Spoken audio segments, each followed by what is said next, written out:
Well, welcome back, or if you weren't with us earlier on today, welcome along to Donington Park for the 2022 opening weekend for the GT Cup Championship. Whilst we are blessed with blue skies here at the moment, it's still rather chilly, a cold ambient temperature. There's also been the odd little cloud burst come through, so it could make our pit stop race, which is coming up very shortly, hugely interesting. Well, the pit stop race is coming up, but we did have our first race of the season earlier on today. That was the sprint race. So let's look back at some of the highlights from round one of the championship.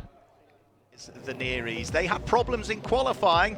Sam Neary having a mechanical issue during the qualifying session, which means that car starts off the very back of the grid, I'm afraid to say. So be interested to see how they carve their way through the order. The red lights are on. 25-minute sprint race will get the 2022 GT Cup Championship season underway. Not a bad start from Ian Loggy. Simon Orange is matching him down towards Redgate Corner, but he's on the outside line. The nose of the cars dip together. A full grid of cars need to tread carefully through the first corner, and as they all round Redgate for the first time, off and through the gravel trap, I'm afraid, goes one of the Porsches. That is going to be James Taylor. Should be able to work his way through the order and rejoin the tarmac, but he's dropping all the way down through the order. So Ian Loggy, fantastic start from him. Mo Richardson, they were all treading gingerly through the first corner.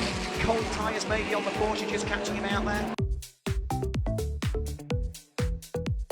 Look at this squabble for second place. Simon Orange sticking his elbows out. Morgan Tilbrook looking to try and squeeze his way through. Simon Orange lights the rears up the traction, sort of just about kicks in there and saves him. Spin, I'm afraid to say, and that's the Team Webb, James Webb driven BMW. That's coming out of the Robert chicane where he's lost the tail end of the car and it's sort of skittered away. So the Lamborghini gets going again, just ahead of one of the Make Happen Mercedes. Richard Neary's not going to get the job done as they head round through McLean's corner. Blind entry, double apex right-hander at Coppice is next up. Seamus Jennings takes a slightly defensive line into it. Nail the first apex. You're almost at the middle part of the circuit for the second apex. And it's a difficult corner as well, though, because you've really got to feed that power in, haven't you, coming out of Coppice corner. But he's got the run, he's got the inside line as they head into Roberts. It's great to watch. Some really good racing here, but it's, like you said, it's a difficult corner. There we go, the move's done.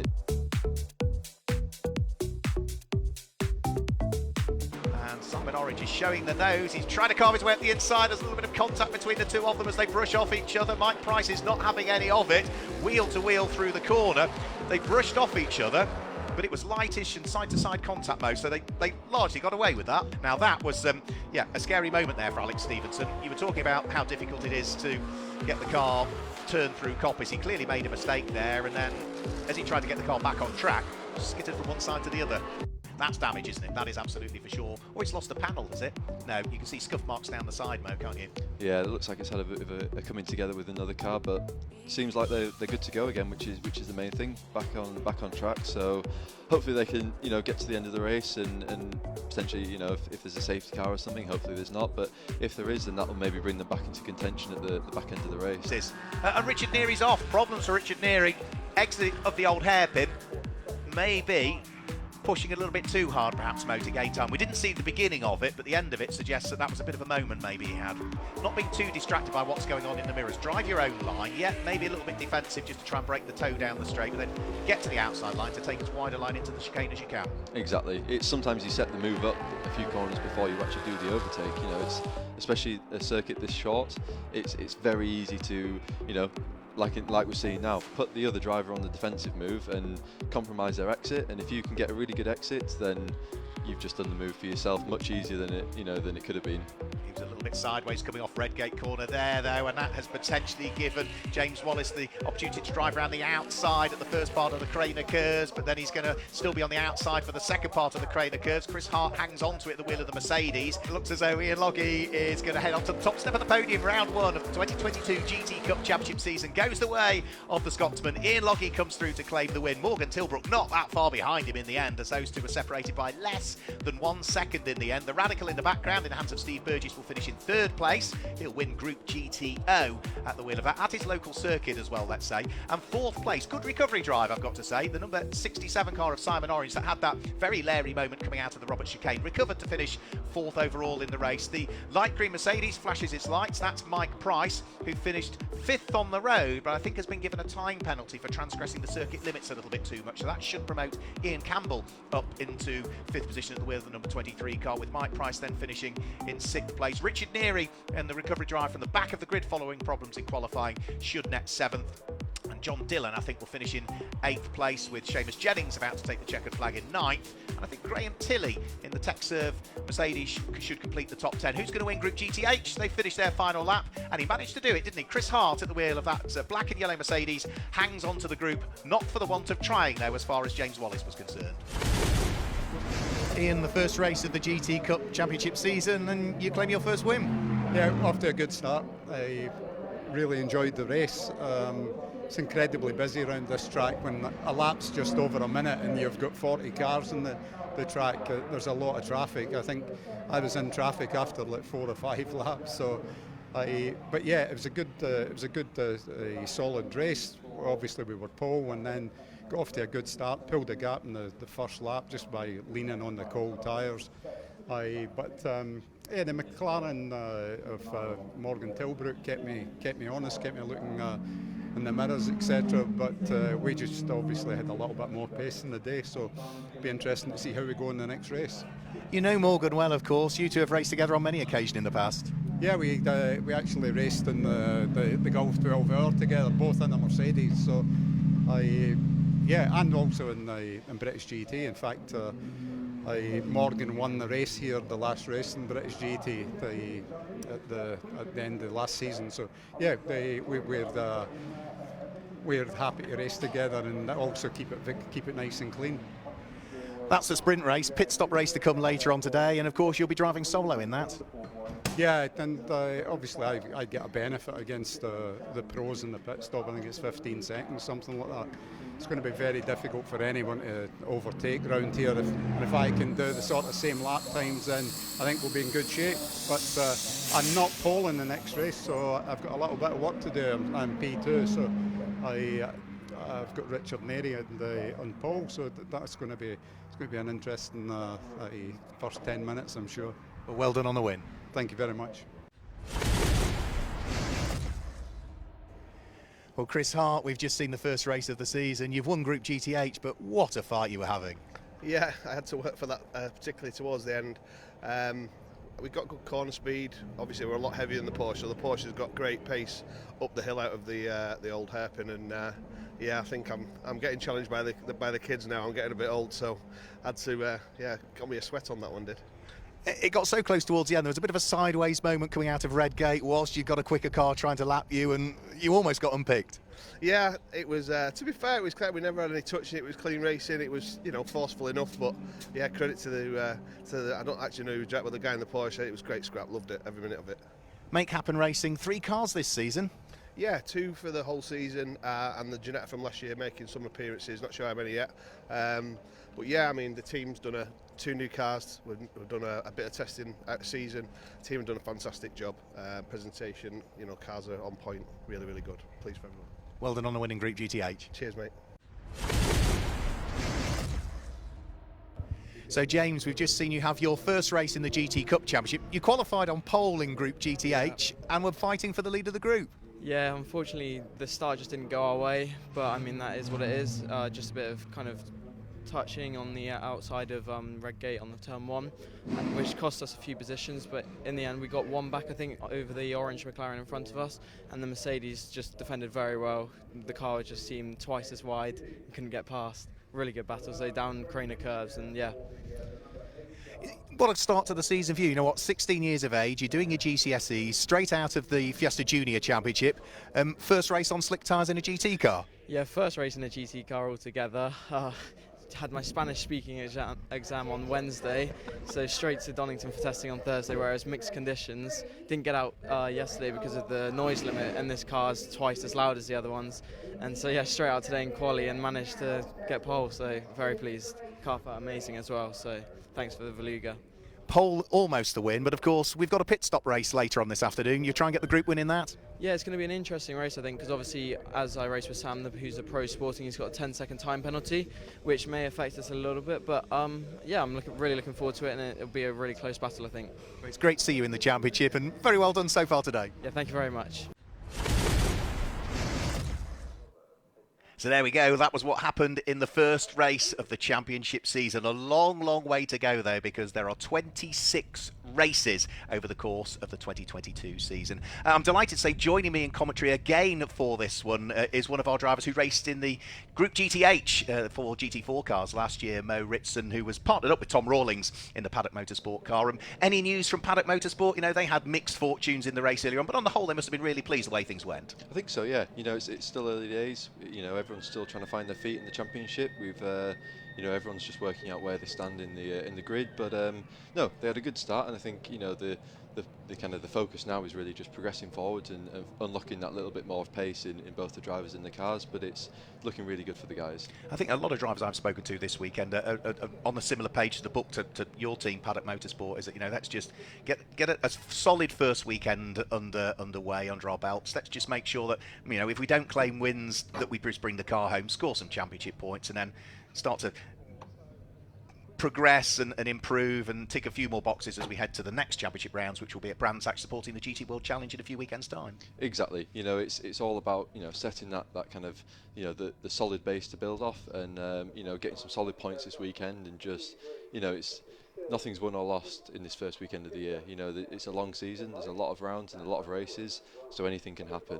But I think I think I speak on behalf of a lot of the drivers here. We're all really excited to go and see, you know, the atmosphere of the GT World Challenge round at Brands Hatch. And a certain Valentino Rossi that will be racing at Brands Hatch in a few weekends' time. It looks as though starting from the pit lane again will be the number 38 Simpson Motorsport Mark 11 V8, which is an Australian car. It's a car that would have raced in Australia. Sasha Kakad is scheduled to start that car. He's partnered up with James Kay, twice a winner of the Independence title in the British Touring Car Championship. And James did race this car out in Australia back in 2020, so it is a car that he's familiar with. But it's another great addition. That car drops into Group GTO in the championship, and therefore there will be a space on the grid. Directly ahead of that car, you can see to the left-hand side of your screen there, the number 3 Top Cats racing car. That's the gap ahead, and that's why we've got that gap on the grid, because of the car that's, I would imagine, opting to start from the pit lane.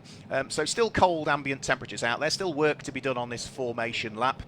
When you're on a formation lap, Mo, you know, just from a driver's perspective, you know, do nerves build on the grid, and once you get rolling, that's when they disappear? They always did with me when I was racing. I think so. You know, every driver's bound to have some form of nerves on, you know, sat on that grid like the guys are now, and girls as well. You know, it's one of those positions where you start to think through everything. You know, everything comes to mind. You're almost trying to work out what will happen, but ultimately you can't predict what's going to happen on that first lap. Every first lap will be different, so you've kind of just got to, you know, get into your comfortable space. You know, everyone's got different coping methods for it, but yeah, I think once you start rolling, then, you know, the racing mindset comes on.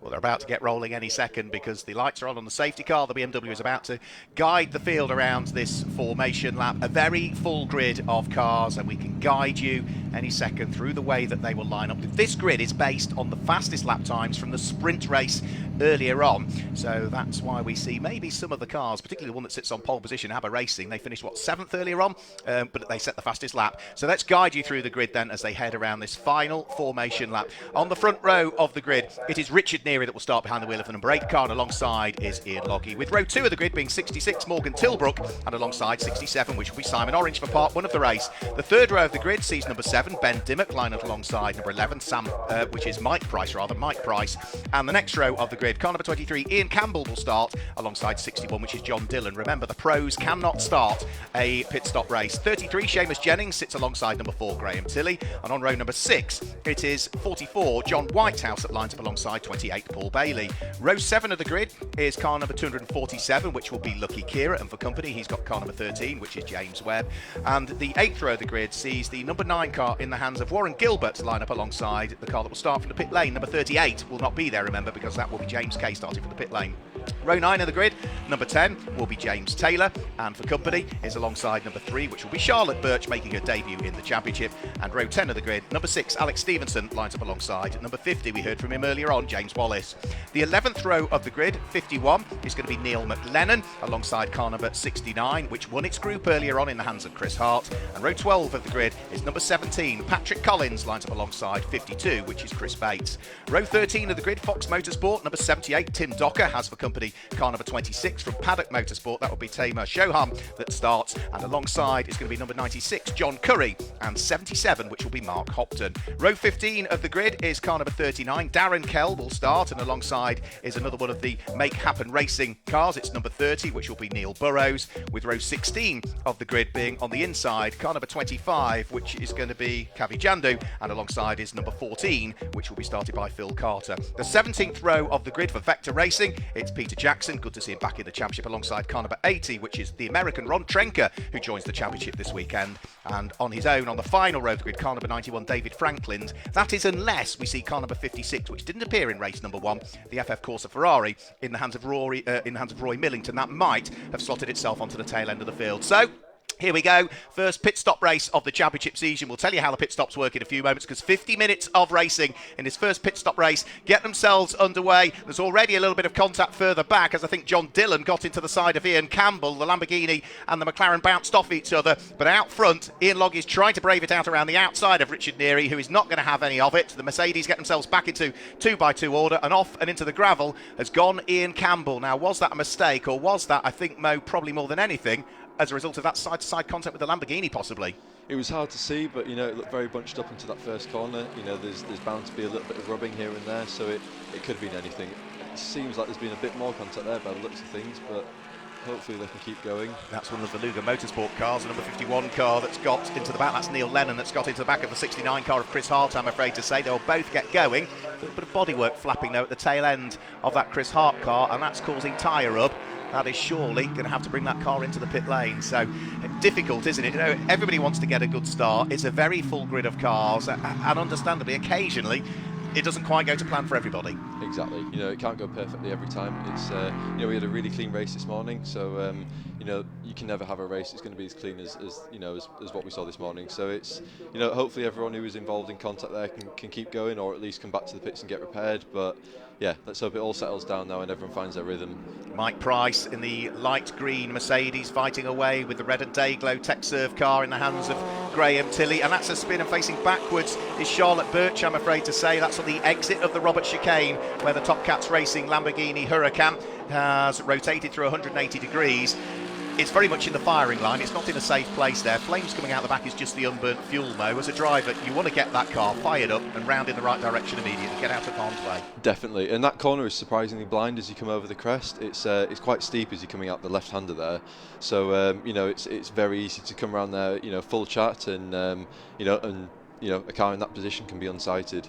So hopefully she can get going, because yes, I think some of the leaders will be coming around there with a bit of a shock next lap. Yeah, so the waved yellow flags will be there. Is that just damage to the back of the number 69 Chris Hart Make Happen Racing Mercedes, or is that suspension damage? Well, it's bodywork that's rubbing. It looks like the rear under tray is rubbing as well, so they'll be able to sort the bodywork. But on a GT4 car, how much difference does that rear under tray make, those rear Venturis? As we go safety car, I believe, because of that stricken car. So I think we are going full course caution. Yes, we can see the race leaders are slowing down, which gives us the chance to ask Mo that question. How much aero dependence is there at the back end of the GT4 with the way that air exits the back of the car? I think it varies for every car. Every car is unique. Obviously, it's going to have some form of impact, but with the GT4s being quite similar to road car specification, they don't always have a huge effect. Obviously, there is going to be some form of effect because they're there for a reason. They are doing something.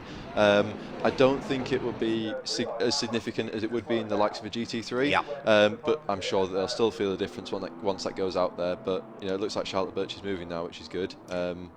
Yeah, good to see. Let's hope she doesn't get it beached in the gravel on the opposite side. No, just enough to get the car rolling now. Thankfully, now that Charlotte is pointing in the right direction, that's dropped her off the lead lap. It'll have dropped the number 69 Make Happen Racing Mercedes off the lead lap. But both of those cars have sorted themselves out. One's in the pit lane being dealt with. The other one is back on track now. Could just be a single lap behind the safety car, potentially. I think that would be ideal. It's hopefully it kind of settles everyone down and everyone just finds a bit of calmness. And if we can get back racing again soon and not lose too much time on the safety car, that would be the ideal situation. Yeah.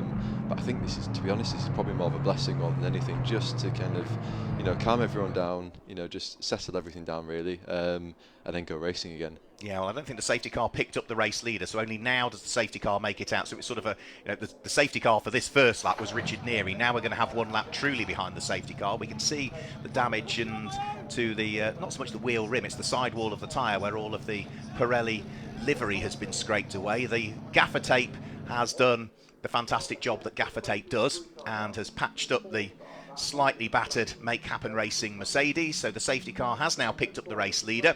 There's still work to be done though. We can see the cars weaving from side to side, Mo, and again from a driver's perspective there's always work to do. Even under a safety car you're not relaxing, are you? Particularly on a cold day, you've got to keep that tyre temperature and in particular the brake temperatures up, haven't you? Massively, especially on a day like today, like you were saying, it's very cold ambient temperatures and very cold track temperatures as well, especially at this early stage of the race. The track on the racing line won't have got much heat into it, so yeah, everything's going to be cold, and especially the cars, they'll get very cold very quickly basically. So I'm sure all the drivers are getting the message over the radio to work the tyres, work the brakes, just keep the heat in everything that you can, because should it be a one lap safety car, then it's very easy to lose a lot of temperature over one lap, a surprising amount, and you really want to take advantage of that safety car going in and going green again. We've also got the stricken car of Ian Campbell to drag out of the way, but thankfully that is right beside a gap in the barriers, so that should be snatched out of harm's way.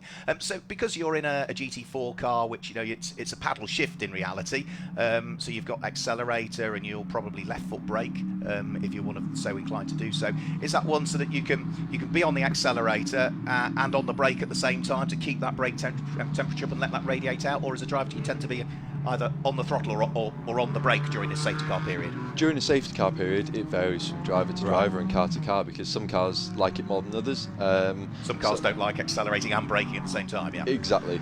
Some just don't like it, and they'll almost lock themselves up in a sense. They won't let you either accelerate, and it will brake, but it'll cut out the accelerator as well. But each car's different. I think most, generally throughout all the, most of the cars on the grid, they'll be told to have a bit of an overlap on these, on laps like these, just to keep that heat in the brakes. And some drivers, I know, they like to ride the brakes down the straight. Everyone has different techniques, and everything works differently for each car. Everyone's on the same braking pad compound as far as I'm aware, so it's ultimately it all works in a similar manner, but you can see how much everyone's weaving, just trying to keep some form of temperature in their tyres. Just to tell you a little bit about the pit stops, we have two groups in reality. We've spoken about groups being the classes as we call them, but they are called groups. So we have also Group 1. Now Group 1 scoops up all of the cars in Group GTO, Group GT3 and Group GTC, and Group 2 scoops up for this weekend the cars in Group GTH. It should include Group GTA and Group GTB, but there aren't any in the entry lists for this weekend. Now Group 1 cars will pit in this race between the 24th and 29th minute of it. So if you're looking at the countdown timer at the top of your screens, that's between 26 minutes to go and 21 minutes to go. The cars in Group GTH pit later, so they pit between the 29th and the 35th minute of the race, i.e. 21 minutes to go down to 15 minutes to go, and that's the way it works for today, because it means that the pit lane doesn't fill up with every car on track at the same time. So it splits the pit window for both of those. And also, because it's the first pit stop race of the weekend, we don't have any success seconds to worry about. So all of the cars start with a basic 60 seconds stationary in the pit lane. The time to drive through the pit lane and the pit lane speed limit is added to that. But also, if you are anything other than an am pairing or a sporting pairing as it's called, then you have to stop for an extra period of time. So if you've got a sporting pro driver in your car, or pro sporting I should say, then you stop not for 60 seconds, it's for 70 seconds. And if you have somebody that's deemed as being a true pro, i.e. they make their profession fully from motorsport as is deemed by the organisers, then you stop not for 60 seconds, not for 70 seconds like the pro sporting drivers, you stop for 70 75 seconds, and that is the way the pit stops work. As we go back, green flag racing here. Great restart from Richard Neary. Already, Mo, he's got a bit of a gap between himself and Ian Loggy, who I don't think was caught napping. I think Richard Neary just nailed it. It seems like the dream start by the looks of things. That's a huge gap that he's managed to pull, and like we were saying before, if you get the heat in the tyres, now Richard can trust the car that he has the heat in the tyres to push hard like he would be in any other race stint. So that is a perfect example of what you want from a safety car restart. Richard Neary is usually very good at restarts. So Mercedes, McLaren, the Radicals sitting there in the hands of Ben Dimmock, that sits there in what is 5th position. That leads Group GTO at the moment. That's the next group leader. And also that light blue Lamborghini in the hands, number 13 for this race, driving solo. James Webb leads its group, which is Group GTC for the challenge specification cars that are less than 5 years old. So that is the leading Group GTC car at the moment. Who's leading Group GTH in the early stages? It is the number 50 car, which just missed out on the group win earlier on, which is James Wallace. Down in towards the braking area, this is 9th and 10th place, fighting away. Seamus Jennings at the wheel of the GCAT Racing Porsche, the Northern Irishman, coming under pressure from the former champions, running for Paddock Motorsport. John Whitehouse between the wheel of that one. He's having a good run. He's going to get a place here, Mo, is he? So close, so close. I was cheering for them then. That would have been a really good move, but I'm sure that's not the end of it. I'm sure he'll be going again. Steve and John, who drive the 44 car, are great drivers, like you said. They're champions, so they've proved they got it in them. So I'm excited to see how they do this year in the GT3. It's really exciting to see them progress from GT4 to GT3, sticking with the McLaren brand. Now that's a sorry sight. The Make Happen Racing Mercedes of Chris Hart being pushed into the garage before Stephen Walton even gets the opportunity to drive it. Such a shame for them. They've moved over from Group GTA Ginetta that they raced last year into Group GTH. They were runners-up in the Group GTA category last year. Lucky Kira bouncing over the curbs there. He runs in 13th position at the wheel of the all-black Ferrari. But we've still got this great fight that's going on at the moment. The GCAT Racing Porsche is now bottled up behind the Group GTC leading car, which is James Webb. In a straight line, that Lamborghini, which is running to Super Trofeo specification, as it runs in Group GTC, actually has a bit more grunt than the GT3 cars, because the GT3 cars are sort of dialed back in balance of performance, aren't they? Exactly. Some of these cars are deceivingly fast on the straight and not so fast through the corner, and hopefully 44 is almost going to get through here. It looks very close, but it's great racing again, some close racing.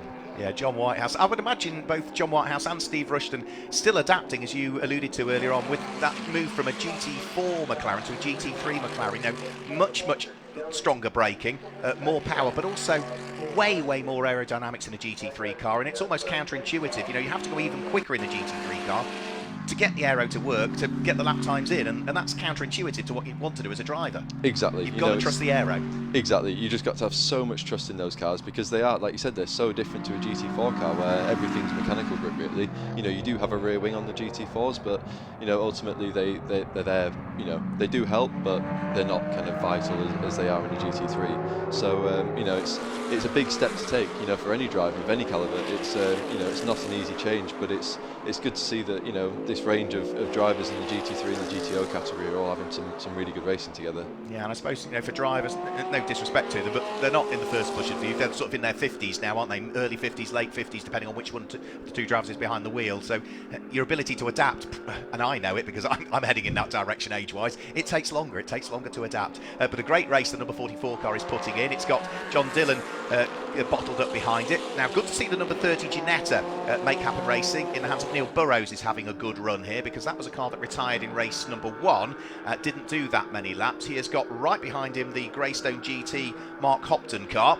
At the front of the queue, though, it looks as though it's the 96 car, which is the Make Happen Racing John Curry-driven car. But he's coming under pressure from the car that sits behind as well. And that is going to be one of your cars, isn't it? It's the number 26 car that's behind. And that is the car that is going to be started by Tamar Chauhan, isn't it? Tom Roach will take over.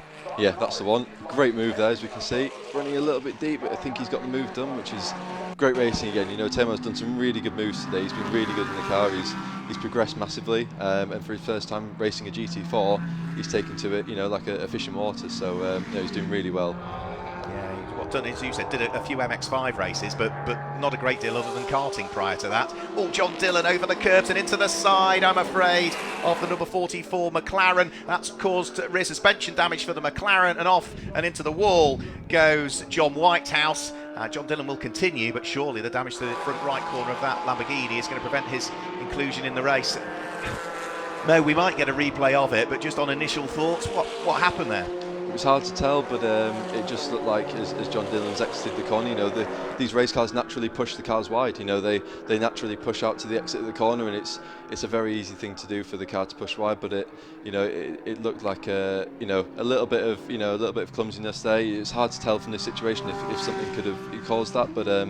Real shame to see the 44 out like that. Yeah, it looked as though he'd got away with it, but then I think maybe a rear toe link or broken or something like that, because the car just sort of seemed to spear to the right, didn't it? Yeah, it's when you get contact like that, a puncture or a toe link or anything, suddenly the car is out of your control and you're the passenger really at that point, and it's whatever speed you're going, the car will do what it wants to do, and in that case it was spin.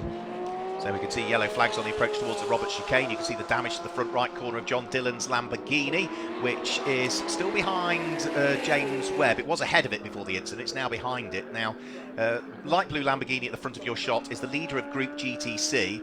The Lamborghini behind with the damage is a Group GT3 car, but behind that is the black Ferrari, and that is Lucky Kira, who also runs in Group GTC. So that light blue Lamborghini and the black Ferrari could do with getting John Dillon out of the way, and then they can have a proper squabble for the lead of the group as they carve their way downhill. Amazingly, John Dillon doesn't look as though he's got any tyre up, dives up the inside of James Webb. It's going to take the place away, so regains the place that he lost a few laps ago. And off, I'm afraid, again, is Charlotte Birch. This time the car is on the exit of Coppice and will get going again. But I do have a sneaky suspicion that we might possibly have another incident around the circuit, which might possibly mean we go back to a controlled status. So, yep, safety car I think is on standby at this stage. Yeah, and cars are slowing down. So Richard Neary has slowed down. Safety car is coming back out. Charlotte Birch got going, but might that be for the stricken McLaren on the start-finish line, deemed to be not quite in the safest of positions? I would think so. If anyone else runs wide at that corner, yeah, then they're straight in the firing line. That's the last thing anyone wants. So it's a sensible decision. Again, like we said before, hopefully it settles down the race a bit more and just, calms everyone down. Because it's quite, everyone's fighting hard out there, which is, everyone's racing, but hopefully it just settles everything down a bit, and as we're approaching the pit windows as well, it'll hopefully, bring everyone into the pit windows nice and evenly. Yeah, so 26 minutes need to remain before we get to the pit window. So we're about 8 minutes away from that happening just as yet. Just talk briefly about GT3 and GT4 cars. We have a mix of different specification cars here, but if we exclude the GTO cars and the GTC, which are the challenge spec cars, GT3, GT4, if you own and want to race a GT3 car, not only can you do it in the GT Cup, but domestic championships, and you think about, Europe and even America, it is a global category that you can race in.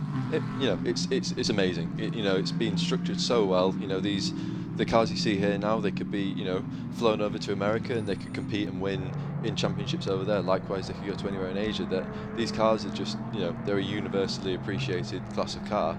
And I find it still incredible to this day that, the balance of performance is so accurate. It allows. We're watching Mercedes and McLarens racing wheel to wheel and do the same lap times, and in some championships you see the likes of Bentleys there as well. Porsches in this one, yeah. Exactly. There's such a huge range of cars, and it's great to see them all racing so closely. And some of our drivers in this category do that. So Darren Burke, who's scheduled to take over the number 52 Veluga Motorsport Porsche, he's been out and he's raced GT4 and has won the Sepang 12 Hour in the past. You look at other drivers that have come in as well, and they've raced in America. Ron Trenker, who joins for this weekend the number 80 Greystone GT car, the American, in for the first 3 rounds. He's raced in the GT4 cars in the likes of the McLaren Pure Series at COTA, and he's a native of New York, so his nearest circuit is going to be Watkins Glen, of course. So a lot of these drivers take the opportunity not just to race in domestic series, but to head over in the same cars elsewhere and travel the world, which is always fantastic to see. And I'm sure that's what you're hoping to do, Mo, with your career as well, is it? That's the goal. The dream of any young racing driver is to go race abroad and race some amazing cars with great teams. I think that's the the real dream. So I'm eyeing up Le Mans. I'm sure a lot of drivers will agree on that, but the likes of IMSA as well in America, that's it's a great championship, so there's so many options out there. There's just a pool of potential, and it's just the case of grabbing the opportunities when they come. And you only need to look at the amount of pro drivers that are working with AM drivers in GT Cup as well. So we've got a raft of different pros working with AM. So Morgan Tilbrook, number 66 McLaren, just going through shot there. double former British GT champion Marcus Clutton he's working with. Simon Orange, who's fourth in this particular race, working with a pro driver, Michael O'Brien. Graham Tilley, who's seventh, the number 4 Mercedes, working with another former British GT champion and a driver that's doing really well in the European GT4 series, and the last couple of years has moved over to other things and has done beautifully well, Wiltshire Goethe. So the list just goes on and on and on and on, doesn't it? And that's before we've got to people like Ewan Hankey, who's sharing with Mark Hopton. You know, we've got so many pros in this field. We are very, very lucky indeed to have so many pros. So safety car still out there at this stage. Clock continuing to tick down. We'll have to wait and see as to what is happening. Ian Campbell is in the pit lane, I gather, and has confirmed he's got a left rear puncture because of his off at turn number 1. Now, we saw that car being snatched out of the gravel trap at turn number 1. It was caused by the contact, as far as the team are aware at this stage, with that little bit of contact from John Dillon at the start. And the news is he could feel that hit, so that's probably what pitched him off at the very first corner and ultimately brought about the earliest safety car that we've got. The other McLaren, the number 44 car in the hands of John Whitehouse, now being positioned so that it is parallel to the barriers and is being moved a little bit further down from the impact point so as to move it out of harm's way. That teleloader also needs to drive back along the grass and all the way back to where our camera point is at Redgate Corner. So again, this lap behind the safety car, one more lap thereafter as a bare minimum, and yeah, that left rear wheel is not turning, is it? Now, that is the corner where the impact was made, but it also, of course, made a reverse impact with the wall, so it may well be that that's exacerbated the damage. It looks like it. You know, luckily it looks like they've got off fairly clean in the grand scheme of things, and hopefully there's not too much work to do. You know, I'd hope it's not too much of a late night for the Paddock Motorsport guys and girls, but no, it's good to see that, you know, all the John managed to walk out of that okay. You know, it wasn't the biggest of hits, but you know, every incident you've just got to kind of, you know, look at it and analyse it and just, you know, work out what happened and how we can improve things next time, really, from both, you know, from both perspectives in every incident that happens. Yeah, absolutely. We've also got a new driving standards observer, Phil Bennett, former British touring car racer for this season in GT Cup. And the one good thing was that, you know, had the incident maybe another 20 feet further down, it would have been into concrete wall. As it was, it's into rector-cell barrier, as we call it, which is fantastic stuff. It really is hugely energy absorbent, and that sits in front of a tyre wall as well, and the concrete wall was behind that, so it really does absorb that impact. So it looked like it was a much larger impact. That energy was slowly dispersed. I think the damage to the tail end of that McLaren was all, I would imagine, largely done by the contact car to car rather than contact car to wall. So safety car still continues out there. Let's just run you through the top 10 at the moment and pick out some of the group leaders as well. Leading the race under safety car with now 14 laps completed. And about 3 minutes to go before the pit window opens is number 8, which is Richard Neary. Second is 16, Ian Logie. And third is 66, Morgan Tilbrook. Fourth is 67, Simon Orange. Fifth is number 7, which is Ben Dimmock. And sixth at the moment is number 11, which is Mike Price. Seventh is number 4, Graham Tilley. Eighth is 33, which is Seamus Jennings. Ninth is number 61, John Dillon. And 10th is going to be car number 13, which is James Webb. As for the group leaders at this stage, leading the race overall, leading Group GT3 is Richard Neary. Down in 5th position, the Radical, that's the white car with the black livery down the side of it, is number 7, Ben Dimmock. He is leading Group GTO. Leading Group GTC is the light blue Lamborghini Huracan in the hands of James Webb. That sits there in 10th place. And the other group leader, which is outside of the top 10, is the Group GTH leader at this stage, which is for the GT4 compliant cars. And that is down in 15th position. And that is racing debutant for this weekend, James Wallace, the young 16-year-old who we heard from earlier on, was busy doing his Spanish-speaking exam earlier on this week and is fresh out of racing Fiesta Junior cars. So he is perhaps a name to watch out for in the future. He was somebody that you hadn't particularly heard of, Mo. He was somebody that I did my prep on and thought that's where he came from. Spoke to him earlier on, and absolutely, first weekend racing on slick tyres, first weekend in a GT4 car. He qualified on pole in the class and is leading this one. I think we're about to lose the safety car and get going again. So are we going to see another good restart from Richard Neary? No, safety car is continuing round for a further lap. So yeah, back to James Wallace. One to watch out for, I would say. Definitely, at 16 years old, it's very impressive to be, racing in a car like this, in a championship like this, and be putting in the results that he is. It's a very strong start, and I'm sure it's start of bigger things. it makes me feel old, and I'm only 19. So it's exciting, and I think GT Cup's a great championship for young drivers as well as the AM drivers to really harness the skills and get loads of track time and good racing experience.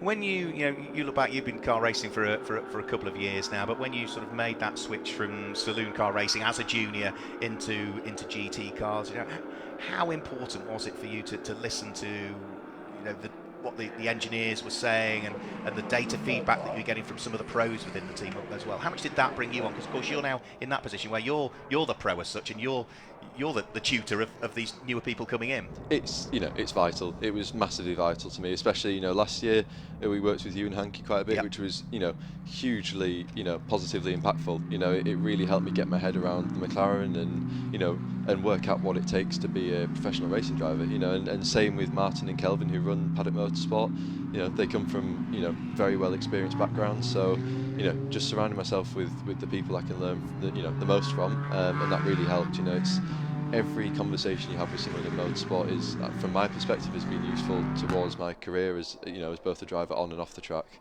Like anything in life, isn't it? You don't know everything about it. Every day is a school day. Lights are out on the safety car this time, so we're about to get things back underway. Now, we saw a really good restart after the first safety car period from Richard Neary. Ian Logie, I think, is wise to that this time and is going to try and stick with him to a larger degree now. There's no overtaking until they reach the start-finish line. I thought Richard Neary had gone then and then backed off, but the pit window was open, so that's why he did it. He's backed off, pit window opens, which means that for Group GT1, any cars in Group GTO, Group GT3 and Group GTC can dive for the pit lane, and by the look of it, Mo, that's what most of them have done, not all of them. A busy pit lane, is it as easy to pit in a busy pit lane? It's so busy the cars have to park at 45 degrees and then the team push them backwards so that they can then rejoin the track so they can pit, but all of the cars in Group GTH still have to wait, don't they? They can't pit as yet. Yeah, they've got to wait a bit longer, and it's, as a GTH driver last year, you kind of don't really realise, when these faster classes of car are pitting, it's almost, you forget about it and they disappear for a bit, and then all of a sudden you've got a GT3 flashing its lights at you. So it's, as a GTH driver, you don't really realise, you're just basically focusing on, when you get that call on the radio. But it's interesting to see that Ian Logie stayed out longer than everyone else. I wonder if that's a tactical play from them. Well, Ian Logie is driving solo, so he only has to stop for 60 seconds, whereas the likes of Richard Neary handing over to Sam Neary, who's classified as a pro this year. He was a pro sporting last year. They'll have to stop for an extra 15 seconds. So I think Ian Logie is going to enjoy this period of free track at this stage, get his head down. He's a very experienced driver. Try and pump as quick a laps as he can in, knowing full well that he's already got 15 seconds in the bag compared to most of the cars that are going to come through. There are a few other cars in GT3 that don't have 75 seconds because they are being shared by an amateur driver, or a sporting driver as we call them, with a pro sporting, and that's the likes of the GCAT Racing Porsche, which will only stop for 70 seconds. The likes of your car would have only stopped for 60 seconds, John Whitehouse and Steve Ruston, because they're two sporting drivers, so it does vary. But I think that's why Ian Logie stayed out. Clear track, quick laps in, he's built an advantage, and he can try and see whether he can just hang on to that through the pit stops, which I'm sure he will, and then try and fend off any quick pros that are approaching. So the number 7 Radical is now out there. Out of the pit lane comes Ross Wiley, who recently announced his engagement. He's due to become a father later on this year, so congratulations, Ross. He's taken over the McLaren MP412C Can-Am, one of only 3 Can-Am spec MP412Cs that were built by McLaren. He's taken that over from Paul Bailey. Into the pit lane now comes Ian Logie. So pit lane is a little bit clearer. Ram Racing are, I think, right the way down at pit lane exit. So I think it's the last garage for Ian Logie, which might be a benefit, isn't it? Because once, clear pit lane, once you push the car back, you're going to be clear, aren't you, to get going again? Exactly. It's so easy to get boxed in, especially in pit lanes that are this busy. So, for Ian Logie there, he's had a few clear laps, which is obviously going to benefit him. And, and it's great to, I'm sure the team will be happy with that.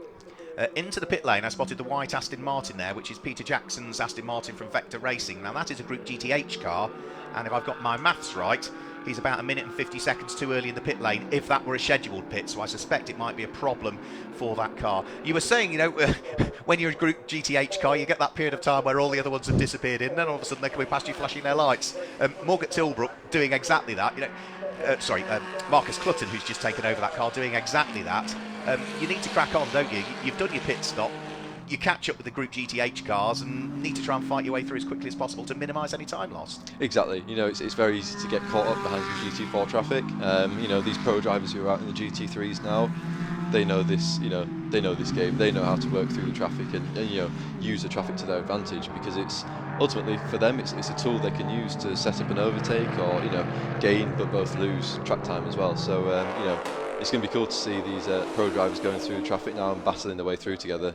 So Ian Loggy back out of the pit lane. So that is a good stop from the Ram Racing team to serve their penalty. 60 seconds in the pit lane for Ian Loggy. Blue flags wave as over the start finish line comes Callum McLeod, who's managed to sneak his way through and ahead of Sam Neary on that lap. So these cars aren't fighting for second and third on track just as yet, because of course we've still got the Group GTH cars at this stage. So leading the race overall is the number 50 Porsche of James Wallace, because none of the Group GTH cars have pitted. They are still 25 seconds away from their pit window opening at this stage. But this should be, by the time we get the race settled back down, this should be the battle for second and third, I think, at this stage, which means at the moment it's heading towards looking like a Mercedes 1, 2, 3 once we've cycled through all of the pit stops. It is, and it's also looking like it'll be a battle to the finish if it continues like this. They're, once again, really close racing, which is what we want to see. So hopefully they can put on a good show for us.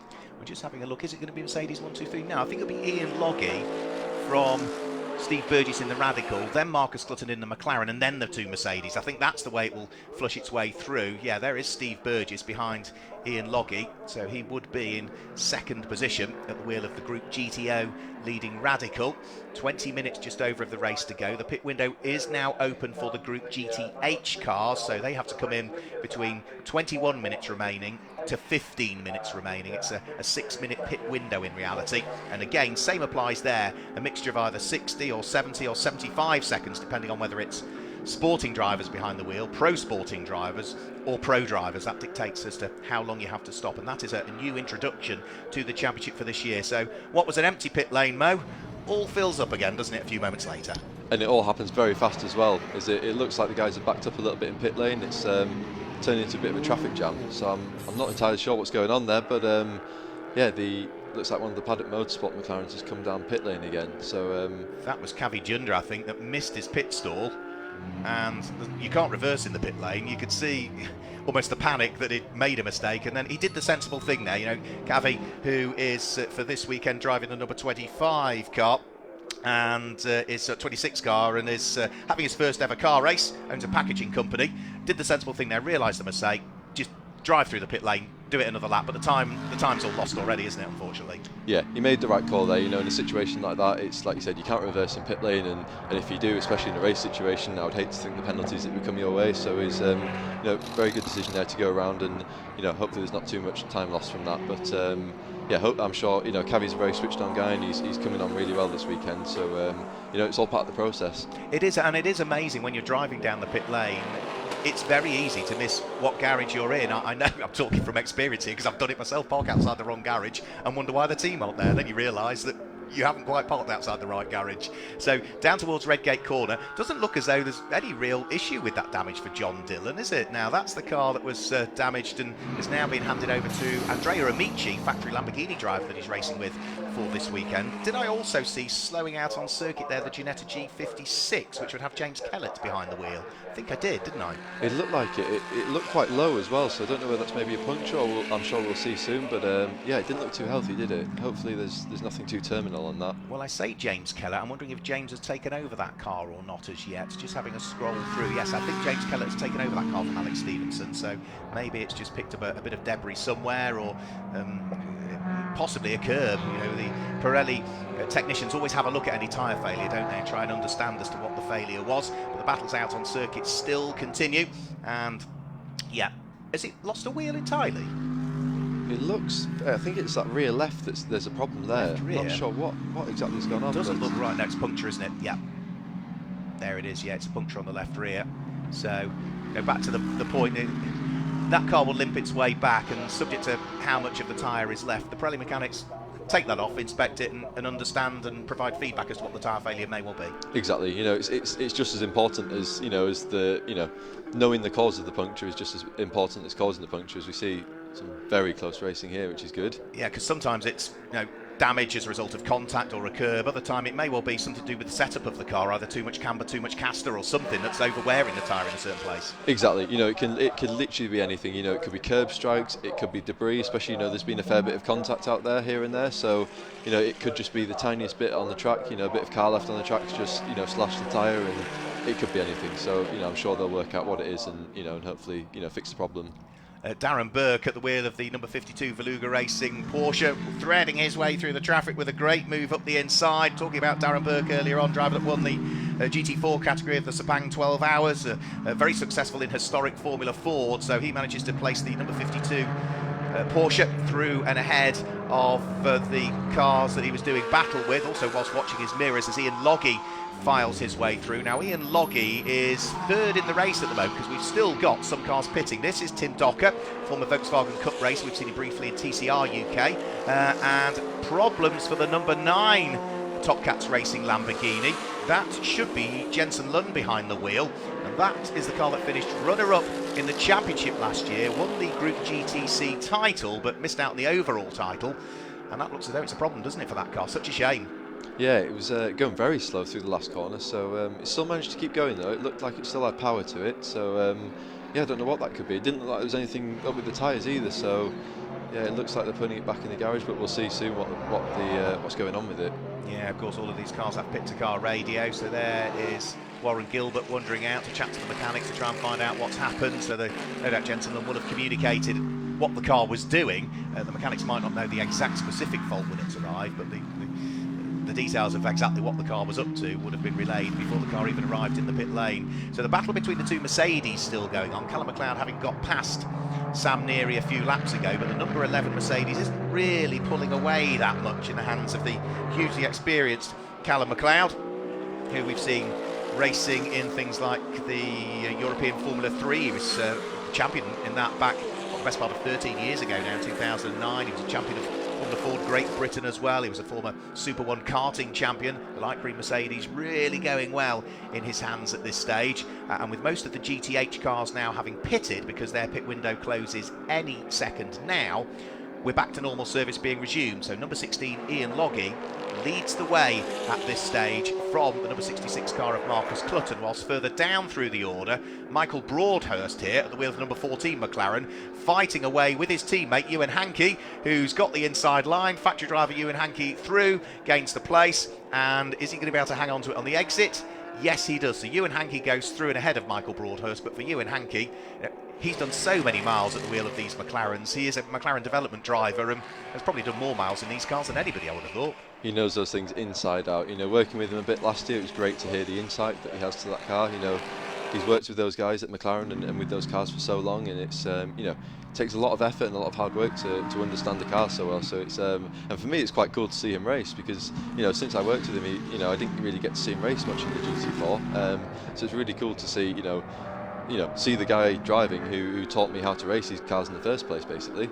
Here we are, wheel to wheel. Sam Neary coming back at Callum McLeod. It's not going to work around the outside line going in towards Redgate, so he looks to try and take a slightly later apex and cut back, but that's not quite going to work either. So they descend downhill through the Craner curves. They're fighting away for 4th and 5th position, but watch out, right behind them is Michael O'Brien at the wheel of the McLaren as well. There's traffic that needs dealing with, so Mercedes, McLaren, 5th, 6th and 7th places, 4th, 5th and 6th places altogether as they work their way up towards McLean's corner.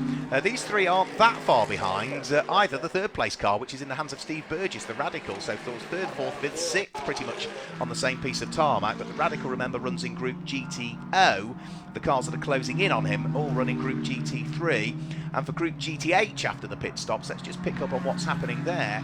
It's still the number 50 car, Sam Mayer Lochnan, that is a pro sporting driver, so that car would have stopped for an extra 10 seconds relative to others around it, that still hangs on to the lead of Group GTH. Over the start-finish line comes that fight I was talking about. 3rd, 4th, 5th and 6th, the GT3 cars ganging up against the Radical RXC. Mercedes, McLaren. The Radical runs wide all over the curbs in the hands of Steve Burgess. Through without a great deal of resistance, therefore, goes Callum McLeod. Puts him up to 3rd now in the race. The Radical drops to 4th, might drop to 5th as Sam Neary throws one up the inside, and now the door is open with a bit more momentum maybe for the McLaren to peel its way through.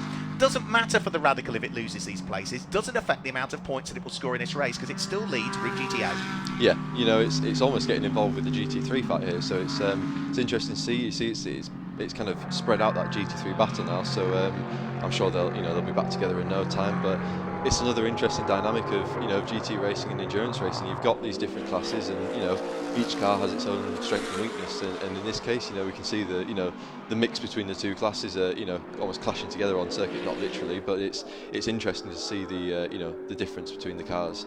Right, and this is going to be the difference between pro driver Marcus Clutton catching very, very experienced and certainly not slow AM driver Ian Loggy. Ian has had to stop for an extra 15 seconds relative to the car that sits behind, but Marcus Clutton is pushing hard at this stage at the wheel of the number 66 car. Marcus Clutton will look to try and close in. A former British GT champion in the GT4 class back in 2011. He won the Supersports class 2 years before that in the British GT Championship. More recently, back in 2020, he was the Radical Challenge champion, but he is now putting Ian Loggy under pressure. Ian Loggy, also a former champion, that was in the Blancpain Endurance Series for amateur driver class back in 2015, so hugely experienced drivers. Did I still see the Ginetta limping around with another puncture as well by the look of things? It looks like it was in the pits, and I'm sure it got a new tyre, and that looks like another rear left puncture, so I wonder if there's maybe something on the car that's maybe causing that, or if it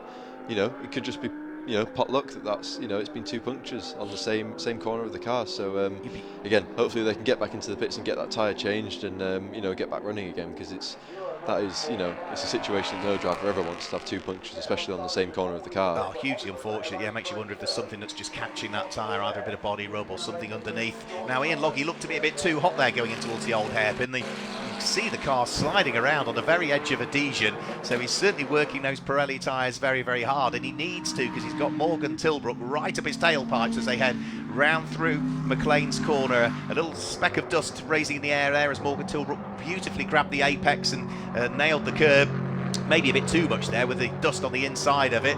Ian Loggy pushing hard, and again there, the line coming out of Coppice corner, maybe I'd have thought a foot or two, maybe more to the left than I'd have expected. Yeah, that was quite wide, and every driver's got a different preference through there. Some drivers hold it a bit tighter to the inside, and some drivers let it run out wide, and it's there's a bit of a difference between driver preference, but it's interesting again to see the difference in lines. And I don't know whether that maybe quicker for the Mercedes. It's a front engine car versus a rear engine car or mid engine car. It's interesting to see the the difference between the two. So yeah, it was a bit wider than I would have personally taken, but like I said, these cars may be different and require a different line out of that corner to to get the run down the straight.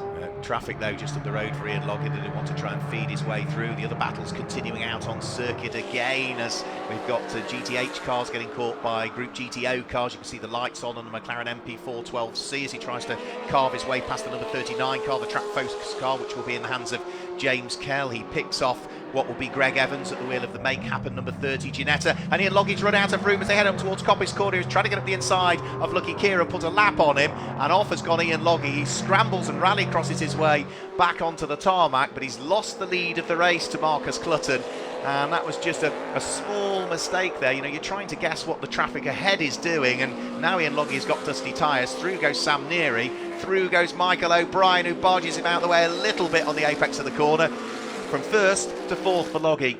It just shows how quickly things can change. It's so close at the sharp end of the field, and it looks like we're having some even more more close racing here. So it's the tiny little mistake in these cars, in GT4 and GT3 cars, or any race cars really, tiny little mistakes can really have a huge impact on the race, especially when all the cars are fighting so close together like they are in this race. Yeah, I think Ian Loggy's actually down to 5th at the end of that one as well, so lost out to Morgan Tilbrook, to Callum McLeod, to Sam Neary, to Michael O'Brien, and is now down there in 5th position at the wheel of the Mercedes. So McLaren, Mercedes, Mercedes, McLaren, Mercedes. The Radical leads its class as it sits there, or leads its group as it sits there in 6th position, and the other group leader that we need to watch out for is down in 12th position at the moment, that still being the Porsche Cayman 718 RS Club Sport, which is in the hands of Sam Mayer-Lachlan at this stage. So great fight going on for second place, 7 3/4 minutes to go. The two Mercedes at it tooth and nail, whilst the McLaren of Michael O'Brien sits there poised and ready to pounce should they trip over each other. But Callum MacLeod, hugely experienced. Sam Neary pushing on. There's Dad, Richard Neary. He's done with driving duties. He'll be desperately wanting his son to try and see whether he can unpick second in this race.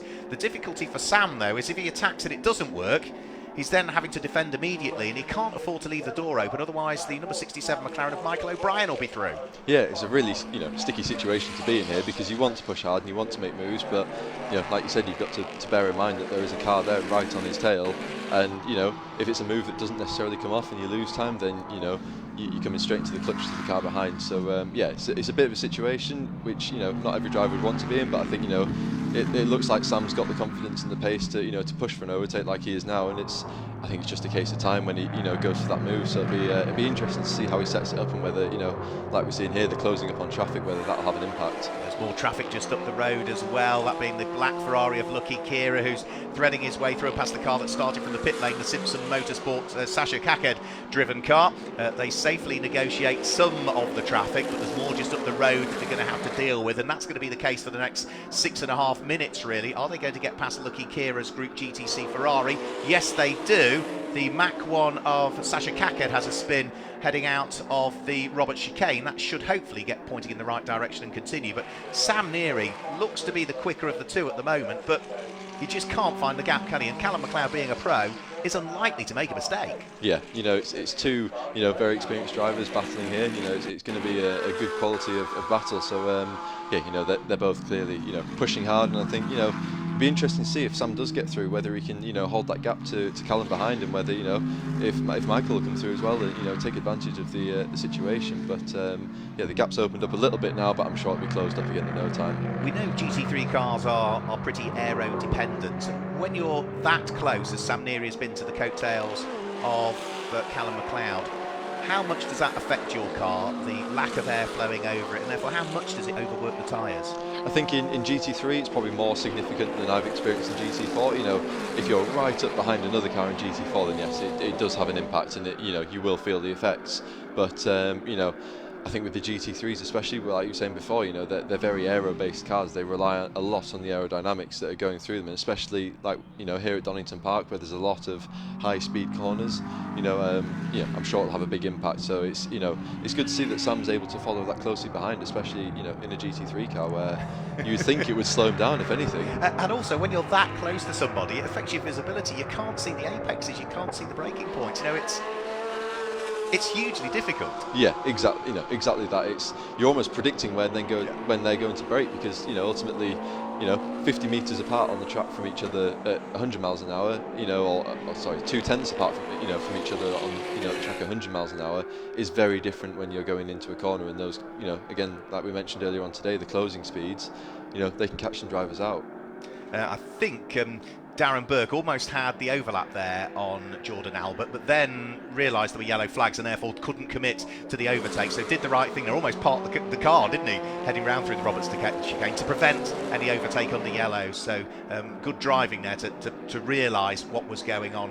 Callum MacLeod now seems to have gained a little bit, doesn't he, over Sam Neary, who's sort of dropped away a little bit. And Sam Neary's not really under the pressure that he was under from the number 67 McLaren that sits behind. So with 4 minutes to go, the race has certainly settled down now to a larger degree, but the drivers will still be pressing on. Some of that increase in the gap could purely be as a result of traffic and where some drivers have met it and other drivers haven't, but still out front and leading the way is the number 66 McLaren in the hands of Marcus Clutton, started by Morgan Tilbrook. We saw sporadic outings from them in the GT Cup Championship in 2021. They're in for the full season in 2022, dovetailing it with other commitments in the likes of the British GT Championship. So good to see them back, and good to see how well this McLaren is going as it threads its way over the start-finish line. In the background of the shot is our race leader, and you can see that it's a reasonable lead that it has over the light green Mercedes now,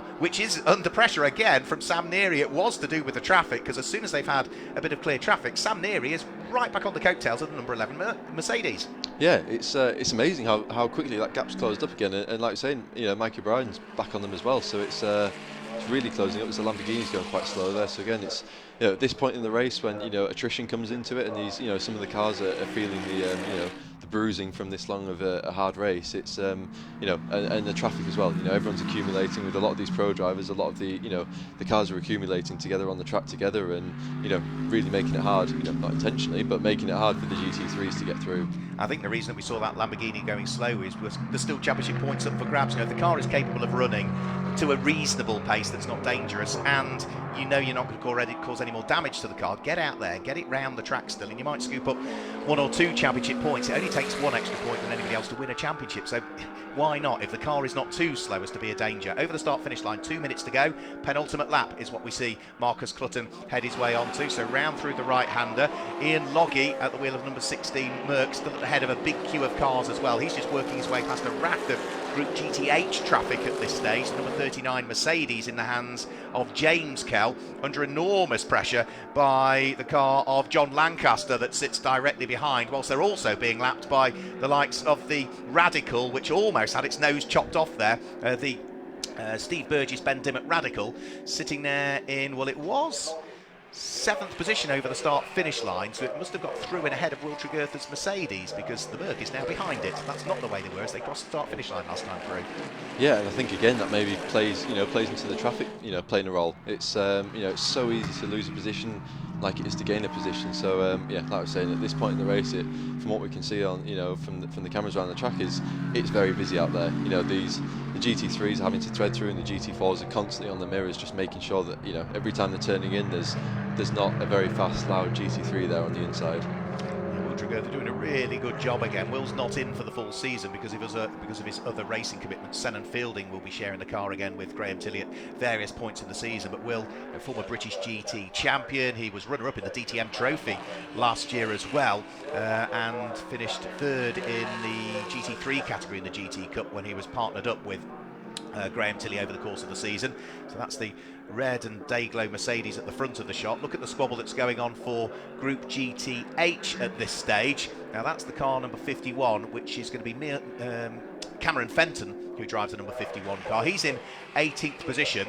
He's got Tom Roach right behind him, who has been a champion in MX-5s in the past, and then the first of the Kells as well, which would be James Kell, followed by Ewan Hankey, I think it is. So that's a great little fight that's going on towards the tail end of the shot that we were seeing there. Clock is almost at 0 though, so for Marcus Clutton and Morgan Tilbrook, it could well be that they open their account with a race win. They just get over the start finish line, I think, just before the clock ticked to 0 there, so literally it was what, 49 minutes and probably 58 seconds when he crossed the start finish line, so 1 more lap to do. Could have afforded to just ease off a little bit there and save doing 1 extra lap. Yeah, you would have thought maybe the team might have radioed in and just said, you know, you've got a bit of a gap behind you, just back off and, you know, secure it in the bag basically. But you know, going for another racing lap, and like I said before, anything can still happen. You know, anything can happen to those top 3. It's busy out there, and like we see, it's very close out there.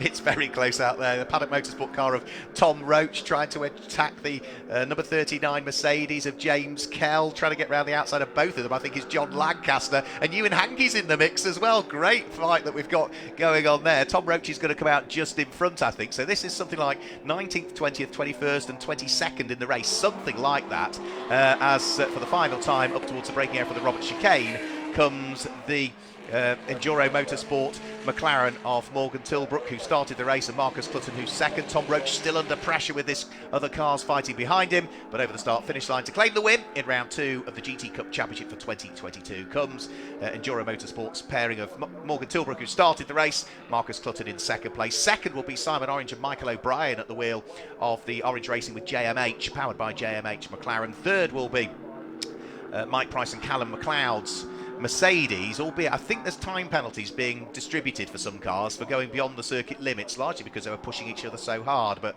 if you add 5 seconds to the time of Mike Price and Callum McLeod, it still keeps them third. Sam and Richard Neary will still finish 4th. Ian Loggy will still be 5th, so it ultimately doesn't affect the finishing positions of these. And still we've got these great fights going on down through GTH. GTH this year, I think it's going to be hugely, hugely competitive, that group. Definitely, and from what we've just seen today, you know, it's already looking like it's getting very, very feisty out there, and great. It's great to see that Tom managed to hold off the cars then, and you know, secure his place, and you know, not lose any positions on that last lap. So it's you know, some great defensive driving there, and yeah, like you said, there's so many great cars in that class and GTH class, and it was very strong last year and in previous years as well. And I think it's just growing from strength to strength as you know, people realise that the GT4 class is, you know, is one of the classes to be. You know, it's really competitive, it's really close, and the racing is always great, no matter what the conditions, no matter what the track or anything like that.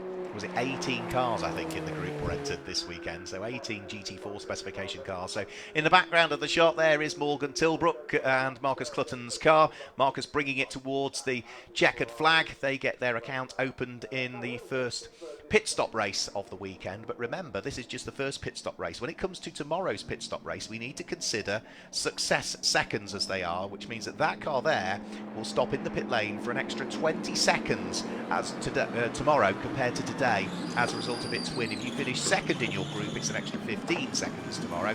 If you finish third in your group, it's an extra 10 seconds, and those are applied to the regular pit stop times of either 60 or 70 or 75 seconds, depending on whether you're a sporting driver, a pro sporting, or you have a pro behind the wheel of it. So the cars making their way in towards the pit lane, and we can see as to whether we can gauge some reaction as drivers are jumping out of cars. Sam Neary must be pleased with the result of fourth place, but ultimately couldn't work his way up onto the podium because of some strong driving from Callum McLeod. Standout performance for you, Mo? Anybody in particular that stands out? It's hard to put, you know, a finger on one, to choose one. You know, there's so many, you know, there's so many great battles out there. You know, I think Ian Loggy did really well. You know, up until his trip to the gravel, it was great to see him holding on really strong and, you know, taking that decision to stay out on the track a bit longer than everyone else, you know, rather than pitting early, and, you know, just getting those consistent laps, you know, consistent fast laps in. And then the two Mercedes and the McLaren at the end having a great battle, and, you know, the list goes on. There's so many people that you could pick out as performing well today. I agree with you. I wasn't trying to put you on the spot. I just wondered whether there was one that sprung to mind, but you've mentioned the ones for me. Yeah, those battles in Group GTH were absolutely epic, and yeah, the two Mercedes fighting away with the McLaren as well. Really pleased to watch that. Strategic from Ian Loggy, finishing in fifth. Doesn't pick up a time penalty tomorrow, does he? Success seconds. He'll be off scratch. He'll be wanting to win that pit stop race tomorrow. Definitely, and I think from what we've seen today, there's nothing to say that he can't. You know, he had the pace, and you know, despite, you know, without the trip to the gravel, I think he would have been in for a you know, top three finish for sure, and potentially even a win. So you know, it's exciting to think what we might see tomorrow. I don't think there's going to be a single driver or driver pairing that's going to run away with their group or the championship this year. I think, you know, we're going to see some have good weekends, some have bad weekends, some have good races, some have bad races, and I think we've got such strength in depth this year. It's almost impossible to pick a champion at the end of the season. Definitely, and it's still early, so things may change. You know, with you know, people, you know, getting stronger as the season goes on, and you know, and new people coming into the championship, everything like that. But you know, like you said, I think it's going to be a really good year. It's looking really exciting, and if things carry on as they are now, then it's going to be great. So I don't think we've got a graphic, but just to confirm the results for you, the win overall and the win in Group GT3 goes the way of the number 66 car of Morgan Tilbrook and Marcus Clutton. Second in the race and second in Group GT3 was Simon Orange and Michael O'Brien. Third was another GT3 car, the number 11 car of Mike Price and Callum McLeod. And fourth, guess what? GT3, number 8, Sam and Richard Neary. In fifth place, again, it was another GT3 car. They occupied the top 6 places in fifth place was number 16, Ian Loggy, and sixth was number 4, which was Graham Tilley, partnered up with Will Tregertha in that race. In seventh place was the first non-GT3 car in the field, so it's a group win for the number 7 Radical of Steve Burgess and Ben Dimmock, and they finished about 21 seconds ahead of the car that was second in that group, Group GTO, which was Paul Bailey and Ross Wiley's McLaren MP412C Can-Am. Ninth place was number 61, John Dillon, partnered up with Andrea Amici for this weekend, and completing the top 10. It was the driver that won, or driver pairing that won Group GTC, car number 247. Lucky Kira started behind the wheel of that car. In 11th place, it was GCAT Racing Porsche, Seamus Jennings and Greg Caton. 12th was number 13, which was James Webb driving solo, I believe. 13th place was the Group GTH winning car, number 50, the Porsche Cayman from Faluga Motorsport of James Wallace and Sam Mayer Loughnane, with 14th being Tim Docker and Jordan Albert. And just to give you the top 15, it was car number 52, Chris Bates and Darren Burke, that finished in 15th position. So that's it for the day for GT Cup. That's it for Mo Ritson as well for GT Cup this weekend. You've enjoyed your time in the commentary box, Mo? It's been great having you. I've absolutely loved it. It's been a great experience, first time for me, and it's been a pleasure. So thank you very much, for this opportunity, and hopefully it's not the last time. We've not put you off then? Not at all. Right, not okay. yet. Okay, and the final word from you, Mo. Next weekend, we mentioned earlier on that we've got your championship getting underway at British GT at Alton Park. You must be hugely looking forward to it. I can't wait. It's a dream come true for me. Going there with Paddock Motorsport, they'll be running their GT3 as well. So it's I think it's exciting for everyone, really. It's that first race weekend of the year, to be racing at. So yeah. Hugely excited. Well, good luck there. I'll see you there as well. So that's it from Mo Ritson, who's joined me in the commentary box representing Paddock Motorsport. It's great to have him. And that's it from me for today. So I hope you've enjoyed your racing with the sprint race and the pit stop race from here at Donington Park. But we do it all again tomorrow. Same format. A pit stop race will be taking place, and that's scheduled to take place tomorrow at just before 1:30. The race gets underway. The live stream will go live a little bit before that. And we've got, of course, our pit stop race later on in the afternoon at around about 3:45. So from Donington Park and the whole team at GT Cup and myself, Mark Werrell, with Mo Ritson, goodbye for today. We'll see you tomorrow. Thank you.